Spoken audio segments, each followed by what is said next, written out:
Olá pessoal, aqui é o JP e a gente vai dar continuidade ao nosso estudo das funções orgânicas, ok? Depois de estudar a função hidrocarboneto, a primeira função que a gente vai dar uma olhada é a função álcool. Perceba aqui que eu já coloquei algo para dar uma pista para a gente de como a gente vai pensar na nomenclatura dessa função, ok? Mas antes disso, vamos analisar algumas características da função álcool. Primeira coisa, como que a gente vai reconhecer num composto a função álcool? Álcool é todo o composto que apresenta uma hidroxila, ou seja, esse OH, ligado a um carbono saturado. Atenção, às vezes é raro aparecer isso, mas pode vir o nome de oxidrila, ok? Para esse grupamento aqui, OH. Então, um carbono saturado, lembra aqui, ó, S de ligações simples. É um carbono que faz 4 ligações simples. Então, toda vez que eu tiver esse OH diretamente ligado a um carbono saturado, função álcool. Aprendendo a reconhecer, vamos dar uma olhada nas propriedades dessa função, ok? Que caracteriza essa função. Primeira coisa, os álcoois são polares. O que significa isso? Eles fazem ponte de hidrogênio. Só para a gente lembrar lá daquela aula de interações intermoleculares. Para eu saber se um composto realiza ponte de hidrogênio, eu tenho que ver se na estrutura dele eu tenho hidrogênio ligado diretamente a um desses três elementos aqui, ó, flúor, oxigênio ou nitrogênio. Cuidado, tá? Porque quando eu falo da ligação química, eu não estou falando da ligação nesse sentido aqui, ó. Por exemplo, eu tenho aqui a molécula de água, H2O. Perceba que eu tenho aqui, ó, o H, bolinha branca, ligado com o O, bolinha vermelha. Isso daqui não é a ponte de hidrogênio, certo? Isso aqui é uma ligação covalente entre oxigênio e hidrogênio. A ponte de hidrogênio vai falar para mim de como uma molécula interage com a outra. E graças a isso a gente observa várias propriedades naquela substância, ok? Então aqui, ó, trouxe aqui um exemplo de um álcool. Perceba aqui, ó, esse carbono aqui está fazendo 4 ligações simples, está ligado aqui num OH, ok? Como o oxigênio é mais eletronegativo que o hidrogênio, então ele fica com uma carga parcial negativa, enquanto o hidrogênio fica com uma carga parcial positiva. Isso faz com que ocorra uma interação aqui do tipo ponte de hidrogênio. Essa é uma interação dentre as interações intermoleculares a mais forte, ok? E isso faz com que entre duas moléculas haja essa interação e elas fiquem mais unidas, ou seja, fica mais difícil separá-las. Bom, graças a isso, o que a gente observa? A gente observa que a solubilidade dos álcoois é alta em água. Por quê? Quanto mais hidroxilas eu tenho no meu álcool, mais solúvel ele vai ser, uma vez que com mais OHs ele vai estar fazendo mais pontes de hidrogênio. Assim, ele vai interagir melhor com a água e será mais solúvel. Lembra aqui que para uma coisa ser solúvel na outra, ela precisa ter a mesma polaridade. Então, quanto mais semelhante for essa polaridade, maior a solubilidade. Agora, atenção. Na aula de hidrocarbonetos, eu ressaltei para vocês que quanto maior a cadeia carbônica, mais apolar é o meu composto. Então, assim, a gente já encontra exercícios de vestibular que cobram da seguinte forma. Ele te dá alguns exemplares de álcoois e pede para você comparar a solubilidade deles em água e em um solvente orgânico. Então, o que você faz? Analisa quantos OHs ele tem. Quanto mais OHs, mais solúvel em água, ok? Se eles tiverem a mesma quantidade de OHs, mas um deles tiver a cadeia carbônica maior, isso vai reduzir a solubilidade em água, ok? Então, atenção aí, porque, por exemplo, se eu pego um álcool com 2 carbonos e depois um álcool com 10 carbonos, esse que tem 10 carbonos vai ter uma solubilidade bem inferior ao primeiro caso que eu falei para vocês, ok? Com relação aos pontos de fusão e ebulição em álcoois, mesma coisa. Tendo mais hidroxilas, eu faço com que eu tenha mais interação do tipo ponte de hidrogênio, que é uma interação difícil de ser rompida. uma vez que uma molécula interage melhor que com a outra, eu tenho que dar mais energia para separá-las. Dando mais energia, os pontos de fusão e ebulição vão subir, ok?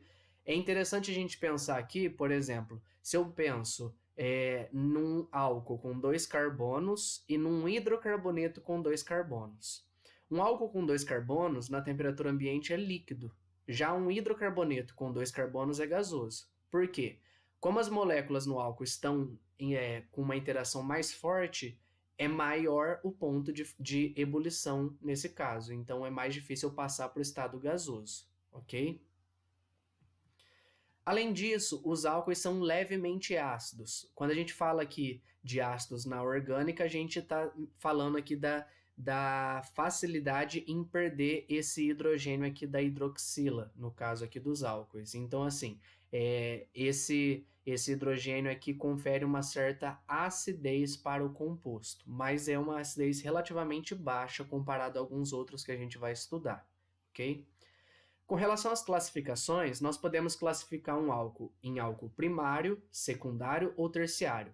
Como que eu faço para saber isso? Simplesmente analisando a que tipo de carbono a hidroxila está ligada. Então, se ela estiver ligada a um carbono primário, eu tenho um álcool primário.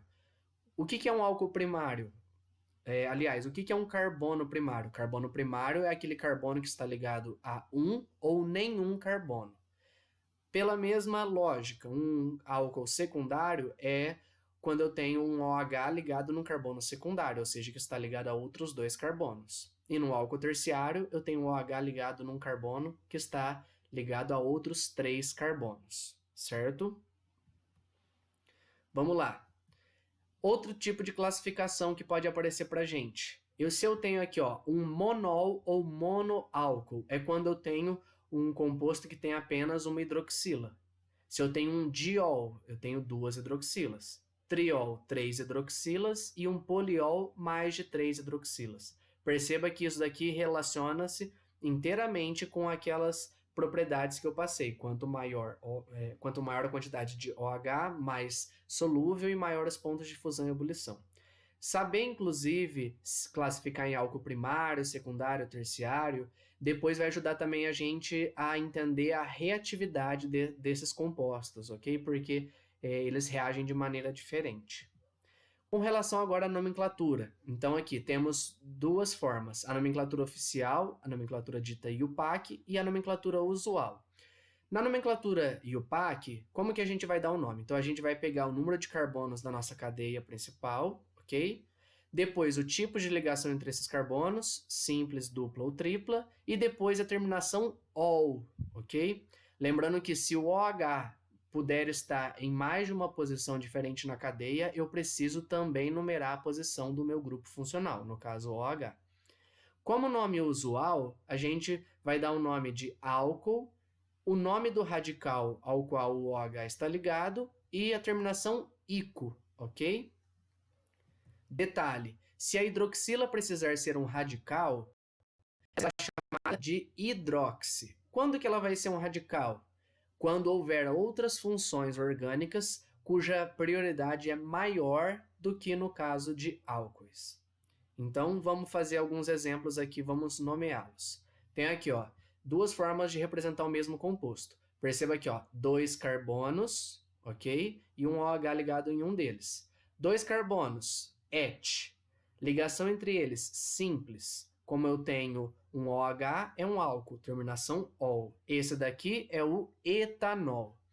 Atenção, nome usual dele, álcool etílico. Por quê? Se eu vejo qual o nome desse radical com 2 carbonos ligados ao OH, é um radical etil, justamente por isso do nome álcool etílico. Onde que ele aparece para a gente no nosso dia a dia? Preste atenção, o álcool etílico ou etanol é obtido na fermentação alcoólica de açúcares. Então, é como que eu produzo, por exemplo, o etanol do combustível. Eu pego a cana-de-açúcar, que tem sacarose, que tem outros tipos de açúcares, e eu faço a fermentação alcoólica desses açúcares, transformando eles em etanol, ok? Também esse etanol é o etanol presente nas bebidas alcoólicas. Qualquer bebida alcoólica contém etanol. O que muda então de uma bebida para outra? Justamente o teor de etanol, a quantidade de etanol que eu tenho nessa mistura que eu chamo de bebida alcoólica. Ah, então, mas por que, por exemplo, que eu não posso colocar uma bebida alcoólica num carro para usar ele como combustível? Justamente porque o teor de etanol muda. E além disso, eu tenho outras substâncias que vão interferir no funcionamento do motor. Mesma coisa, por isso que não posso ingerir etanol combustível. Ele também é usado como biocombustível. Preste atenção aqui, ó. O que significa biocombustível? É um combustível de fonte renovável. Então, diferente do petróleo, eu tenho aqui um combustível de fonte renovável, que pode vir das mais variadas plantas. Então, por exemplo, aqui no Brasil, principalmente é da cana-de-açúcar, ok? E ele tem um aproveitamento muito grande. Agora, o que isso interfere no meio ambiente? Usando a cana-de-açúcar, por que eu tenho um combustível renovável? Diferente de um combustível fóssil, cujo ciclo demora milhões de anos para se fechar, em um combustível renovável, como no caso da cana-de-açúcar, a cada 2 anos eu tenho uma nova safra de cana. Então, o carbono que é liberado para a atmosfera quando eu queimo o etanol e vira gás carbônico, ele é novamente incorporado numa nova plantação de cana-de-açúcar através da fotossíntese. E assim eu tenho um ciclo dito fechado. Por isso que ele é um biocombustível, ok? Existem estudos de melhorar o rendimento desse etanol que é produzido a partir da cana-de-açúcar. É o que a gente chama de etanol de segunda geração. Como que é produzido esse etanol? Eu faço ele a partir do bagaço da cana. Então, não só através do açúcar que tem na cana, mas através da celulose, passando por um processo químico um pouco mais detalhado e até complicado de se fazer, eu consigo aumentar o rendimento da produção de etanol a partir da cana-de-açúcar. E agora em alta aqui também como antisséptico. Por que ele funciona como antisséptico? Preste atenção. Muito tem se falado sobre essa questão de álcool em gel e tudo mais. Por que ele funciona para matar bactérias, matar micro-organismos? Porque ele promove a desnaturação das proteínas da camada que envolve a minha célula. Então, por exemplo, um experimento bem simples que você pode repetir na sua casa. Se você pega, por exemplo, ovo e você quebra ele cru, no ovo a gente encontra na clara a albumina, que é uma proteína.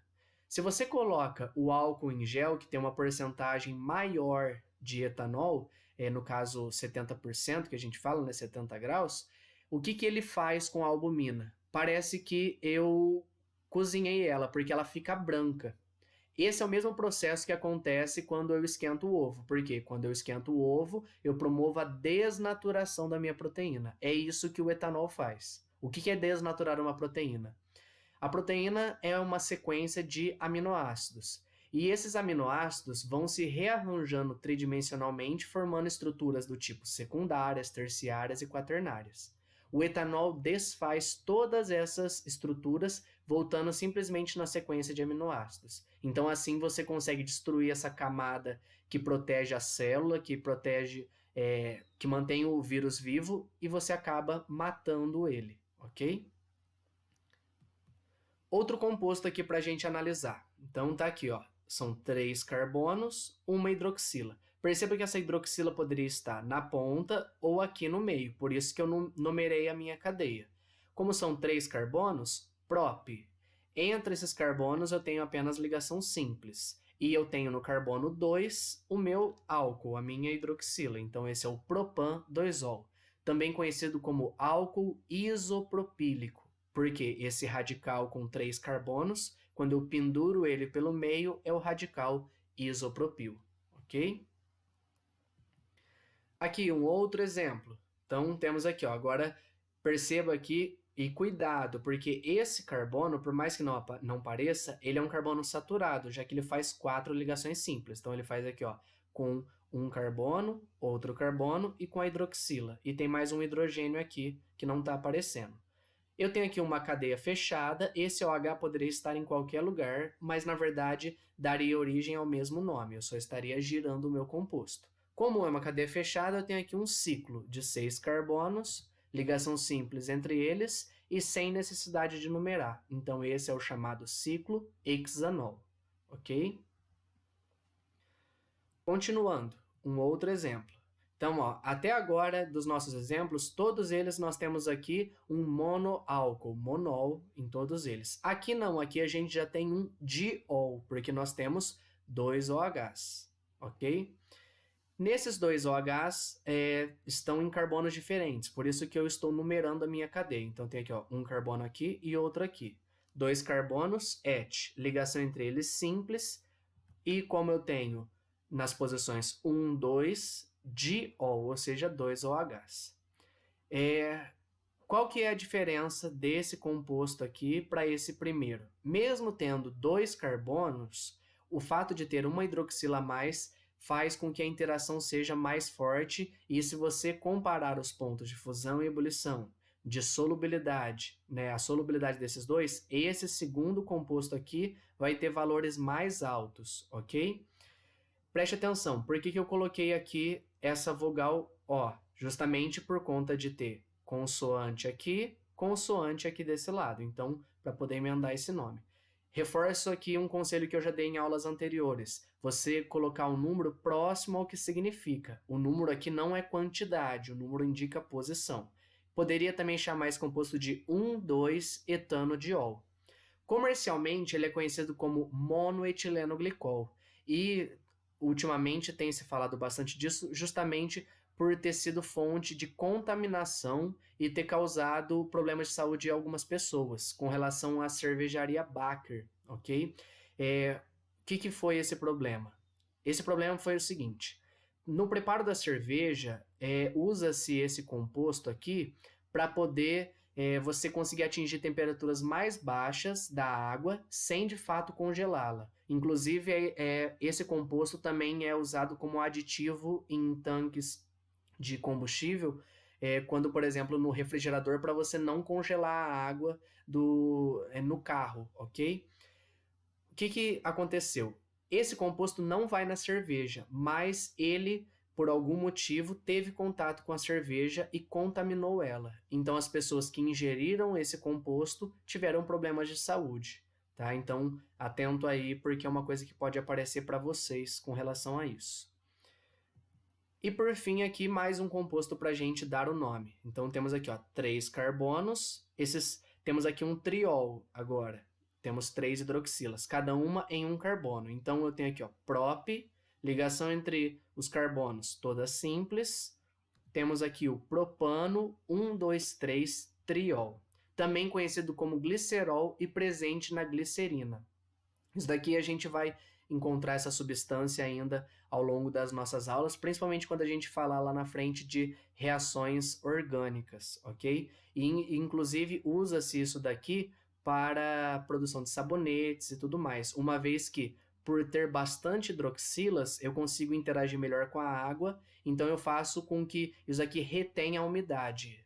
Por exemplo, alguns sabonetes ajudam a manter a pele mais hidratada. Como que eles fazem isso? Através de substâncias como essa daqui. Eu consigo fazer com que a água não se desprenda da pele tão facilmente, uma vez que interage bem com a água, ok?